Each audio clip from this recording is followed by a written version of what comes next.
Il est 10 h ce mardi, heure de la récréation, et seul le bruit du vent donne vie à cet établissement. Salle de classe et fenêtres fermées, aucun signe d'écolier. Seuls les membres de l'administration sont présents. Nous autres, si nous sommes là, nous sommes directeurs, donc on doit assumer d'abord l'administration. Les courriers seront envoyés à la CS pour voir comment le mouvement se suit. Même ce matin, le CPT est venu de passage et il a constaté la véracité des mouvements. Une grève qui a débuté depuis la semaine dernière par 48 heures et est reconduite cette semaine, passant désormais à 3 jours à partir de ce mardi. Une décision prise par les syndicats du Conseil sectoriel pour le dialogue social CSDS après l'échec des négociations avec le cabinet du ministère de l'enseignement maternel et primaire vendredi dernier.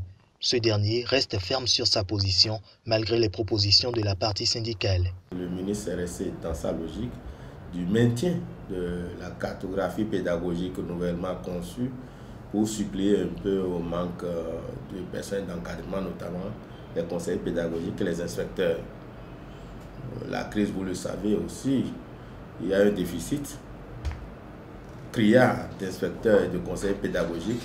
Et par rapport à ce déficit, il faut trouver une solution.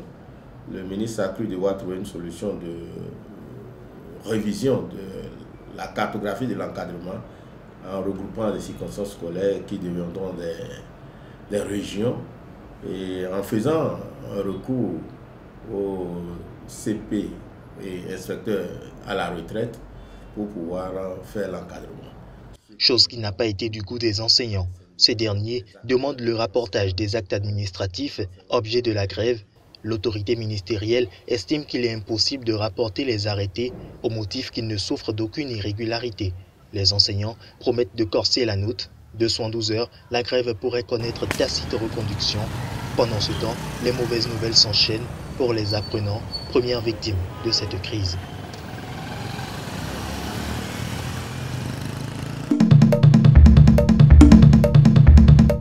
Ces scènes, bientôt on ne les verra plus dans la ville de Cotonou.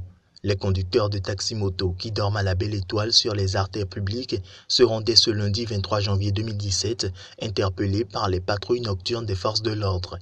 C'est une décision prise par le préfet du littoral Modeste Toboula le 20 janvier dernier. Selon le communiqué, cette mesure est prise en vue de lutter contre l'insécurité et le grand banditisme, un climat qui s'installerait du fait des citoyens qui émigrent des villages et villes périphériques pour mener l'activité de conducteur de taxi-moto sans prendre soin de se doter d'un logement décent pour leur repos de nuit. Il y a plusieurs conducteurs de taxi-moto qui ont quitté le village pour Cotonou après y avoir vendu toutes les terres de leurs parents pour acheter une moto et ils ne veulent plus rentrer. C'est ceux-là qui vont se saouler la gueule pour dormir après sous les échangeurs. Je souhaiterais que la loi leur soit appliquée avec rigueur. D'autres par contre n'y voient qu'un acharnement contre les conducteurs de taxi-moto. Aujourd'hui, on prend les émigrants comme des vauriens. Aujourd'hui, on a dit aux émigrants de ne plus se reposer sous les échangeurs. Il n'y a même pas de parking pour les émigrants fils. Mais on dit de ne pas se reposer, même dans la nuit. Mais quand la personne est fatiguée, il va rester sous les émigrants en train de circuler et prendre des gens et tomber là-dessus. On dit seulement on attaque. Et la population est massacrée de gauche à droite. Mais c'est quoi? Nous voulons la liberté. Les chambres à Cotonou sont très chères. Pour louer une chambre à Cotonou, dans Cotonou ville aujourd'hui, c'est à partir de 25 000, si c'est une chambre salon, qui n'a pas de sanitaire. Par rapport à ceux-là qui dorment sous les échangeurs, c'est parce qu'ils n'ont pas les moyens pour louer des chambres. C'est parce qu'ils n'ont personne à Cotonou qui dorment sous les échangeurs. Ils demandent au gouvernement de mener une lutte afin que le loyer des chambres à louer soit à la portée de leur bourse avant de prendre de telles décisions. Fatoumata Diallo Tombadjang, une ex-ministre de Yaya Jammeh et figure de l'opposition gambienne, a été nommée vice-présidente de la Gambie. Une annonce faite par Halifa Sallah, le porte-parole du président lors d'une conférence de presse.